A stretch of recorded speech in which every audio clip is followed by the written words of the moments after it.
welcome to our first video update. It's something we want to do regularly in order to keep everybody up to speed with what's going on in our very busy bureau. As you know, over the course of the last couple of months we've had all sorts of things going on. Really good audit results, changes to the drop-in, the start of the sorted project, loads of policy issues around welfare reform, changes to our caseworker service. We're all so busy, and so the aim of this is to try and share that information effectively and in a fun way so that we all know what's going on across the bureau. In the news, we will want to introduce new projects, tell you about changes and introduce any new staff in the bureau. So this month we've had Donna, Elena and a couple of months ago Colin.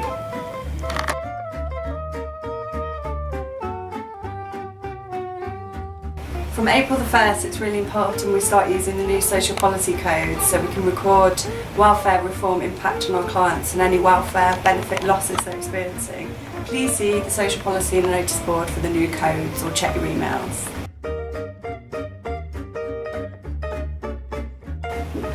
And hello to you, viewer. We're looking for evidence, as per usual, on bedroom tax for one, cheeky, other types of welfare reform, benefit sanctions, and in particular, payday loans. I'd like you to fill in my payday loan survey. If you haven't yet, I'm very upset with you. If you have, well done. Why isn't it on my desk? Thank you and goodbye now.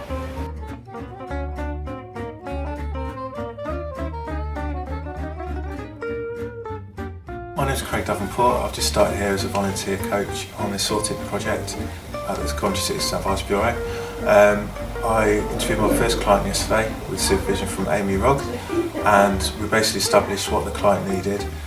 He's basically moved into his first social housing flat.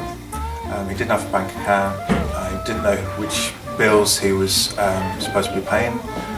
We made a few phone calls, had a look on the internet, find out that he could get a basic bank account with several banks, and also found out that he could he was with found out which electricity company he was with, and obviously contacted Severn Trent to get the water bills sent to his address, and also he could have a water card, he could pay the payments easily at the post office, worked out a budget, how much he could afford, and the first payment dates. And basically went away. He's going to come back next Wednesday for some benefit checks to find out if he's entitled to any of the benefits. Hi, I'm Natalie and I'm the CHIP coordinator of the CHIP project. And what does CHIP stand for? It's the Children and Young Persons Project.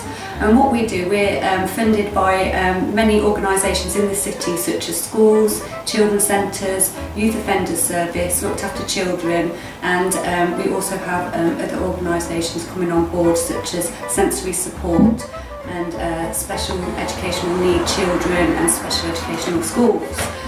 So we're expanding quite fast, and it's quite valuable in the times of funding cuts and legal aid cuts and benefit changes.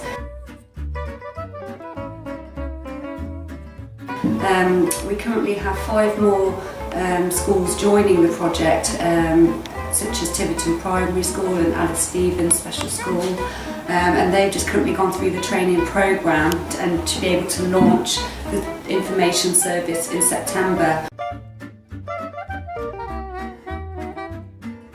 So what it's all about is we train staff members from these organisations to deliver information sessions at schools for parents, staff and students.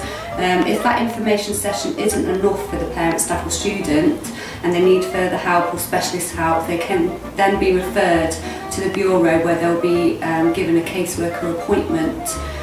We've recently recruited a caseworker that can do outreach appointments and attend the schools, children's centres, or wherever it needs to be, so we can outreach to parents and children and staff.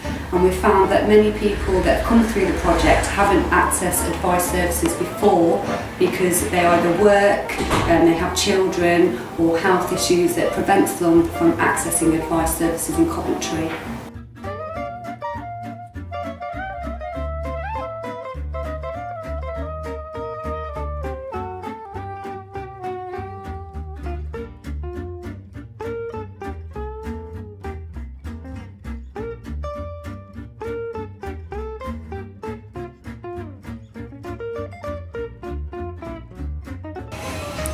The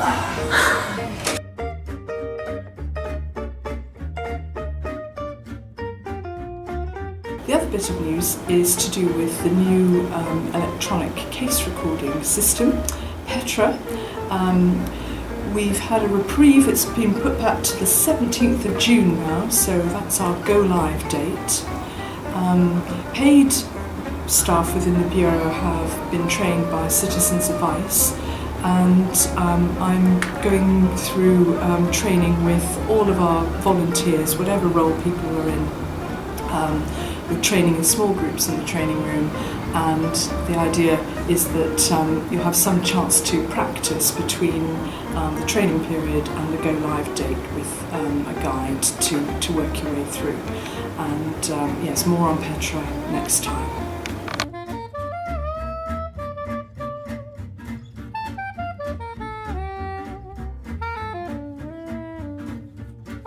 Hello, we're Vicky and Kat from the Coventry Law Centre. I'm from the housing team and my colleague Kat is from the family team. If I tell you a little bit about our team first, we come to the Citizens Advice Bureau every Thursday and we're there from 10 till 4 each and every Thursday.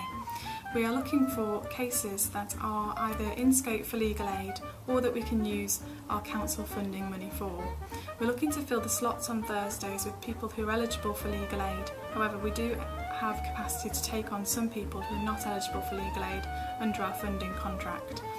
We're looking for people to come to us who are in scope for legal aid, and these are matters such as tenancy possessions, people who are threatened with possession or have possession hearings, people who have been threatened with antisocial behaviour possession hearings or who have antisocial behaviour injunctions, people who are homeless or threatened with homelessness, people who have disrepair at the property that there is posing a serious risk to health, people who are under 18 who have no accommodation, and anybody who's threatened with unlawful eviction, has been unlawfully evicted, or is threatened with harassment via their landlord. For all other types of matters, such as mortgage matters, tenancy deposit matters, succession, these are things that we can deal with via our council funding, and we request that you put these through on the ASC referral as previously done so. We also request that any urgent matters are phoned through to the Law Centre and also referred via the ASC, and we can contact that client and get them in for an emergency appointment. We're offering a training day on the 20th of June 2013. We're unaware of what time that is at the moment. This will be for both family and for housing. We look forward to seeing you at any of your appointment slots, and please come and speak to us if we haven't got anybody available and you want to discuss a client with us at that time. Over to Kat. Thanks, Vicky. My name's Kat. I work in the family law team at Coventry Law Centre, and I work with our family law solicitor John Hickey. We've been offering family law advice at the Law Centre since around February 2012 when we secured the contract. As you probably know, with the introduction of the Legal Aid and Sentencing of Offenders Act in 2012, this came in April of this year. It's severely limited family legal aid and the availability of the types of cases which we can cover. Cases which have been unaffected are applications for domestic violence injunctions, representation in care proceedings and child abduction cases. Any other family law cases must have a domestic violence or domestic abuse background, and as you know, domestic violence can be very, very wide-ranging, and not just physical violence, but can also be emotional abuse and control. And obviously this is something that we will explore with the clients that you refer to us. So if you believe that you have a client who you believe may be a victim of some domestic abuse and they need help with a family law matter, then please do refer them to us, and we can then look into these matters with them and see how best we can assist them. So if you have any referrals which are urgent, as Vicky says, you can always send them directly to the Law Centre to come and speak with us, or book them in for our Thursday office hours between 10 and 4 at the Citizens Advice Bureau.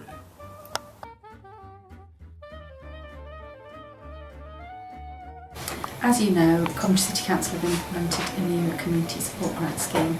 We're particularly keen to hear about any cases where clients are struggling to get through, can't get through the application form, or any cases where you think the clients may have been treated unfairly.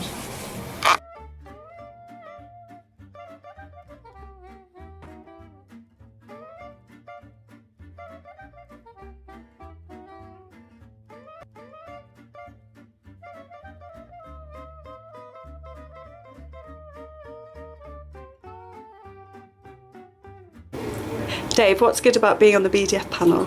It means we get to make a big difference in other people's lives. Carol, why have you become a BDF panellist? It's interesting to be on the other side, because I'm usually helping people make the applications, and to look at the people's life stories and what a big difference you can make. Sue, how about you?